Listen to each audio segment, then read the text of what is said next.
কাছের কেউ, তুই চাদরে ওড়ানো রাত, তোকে দেখতে পেয়েছি হঠাৎ, দিয়েছে কি হাওয়া।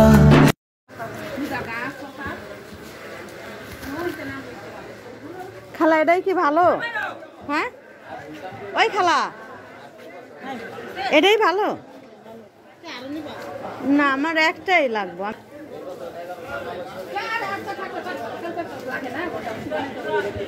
বাজারে গেলে আমার ভাবতে ভাবতেই আমার সময় চলে যায় যে আমি কী নেব কী নেব। তো লাস্টে আমি আজকে লাউ শাক নিয়ে আসছি। লাউ শাক দিয়ে আমি মাছ রান্না করব। অনেক চিন্তা ভাবনা করে দেখলাম কী দিয়ে রান্না করব। তো ভাবলাম যে আজকে মাছ দিয়ে শাক দিয়ে রান্না করব, জানি না কেমন লাগবে। তো আমি আমার হাজব্যান্ডকে জিজ্ঞেস করছি যে লাউ শাক দিয়ে মাছ দিয়ে খাওয়া যাবে কি না। তো সে বলছে হ্যাঁ খাওয়া যাবে। তো তারপর দেখা যাক রান্না করি কেমন লাগে। আর আমি এখানে মরিচ পেঁয়াজ রসুন টেলে নিচ্ছি। আমি লাউ শাকের যে পাতাগুলো ছিল একটু বাত্তি ওই পাতাগুলো আমি ফেলে না দিই, এটা আমি ভর্তা বানাবো। যেখানে আমি ধনিয়া পাতা দিয়ে আর লাউ শাক একটু ভেজে নিয়েছি। তো আমি এখন এটা দিয়ে বেটে নেব, বেটে ভর্তা বানাবো।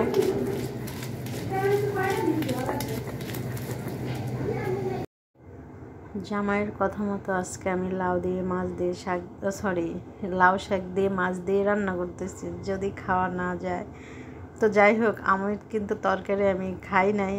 আমি তো ভর্তা বানিয়েছি, সে ভর্তা দিয়ে ভাত খেয়েছি। তো তরকারি খাই নাই, তরকারি রাতে খাবো, দেখ তখন বুঝবো কেমন হয়েছে। যাই হোক, তরকারির থেকে কিন্তু আমার ভর্তাটা অনেক মজা হয়েছে। এটা শুটকি দিয়ে লাউ পাতা দিয়ে ভর্তা বানিয়েছি, অনেক মজা।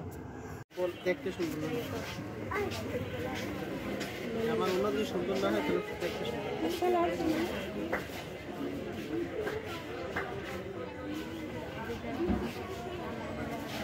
সালোয়ারটা নরমাল। এদের মধ্যে মনে হয় কি ভারী হবে, নিজের কথাটা মনে হয় যে ড্রেস দেখে কত ভারী, কত মানে লেসটা কত। আপনি গায়ে একটু ধরেন তো।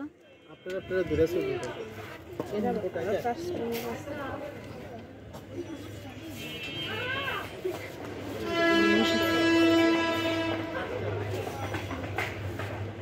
তোর গাছ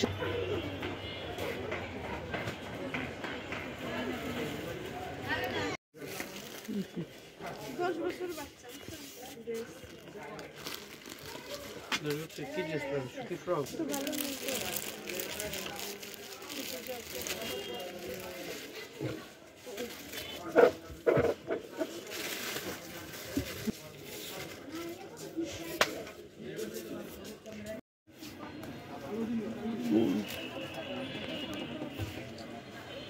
ওই কালোটা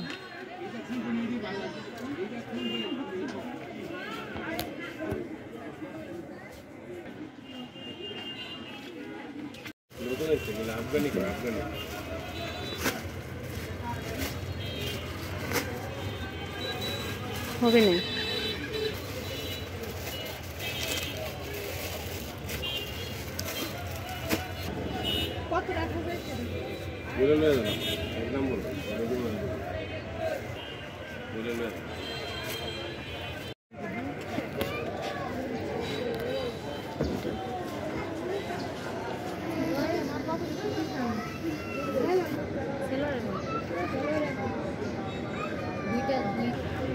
দুই পাট লাগালে কত লাগবে?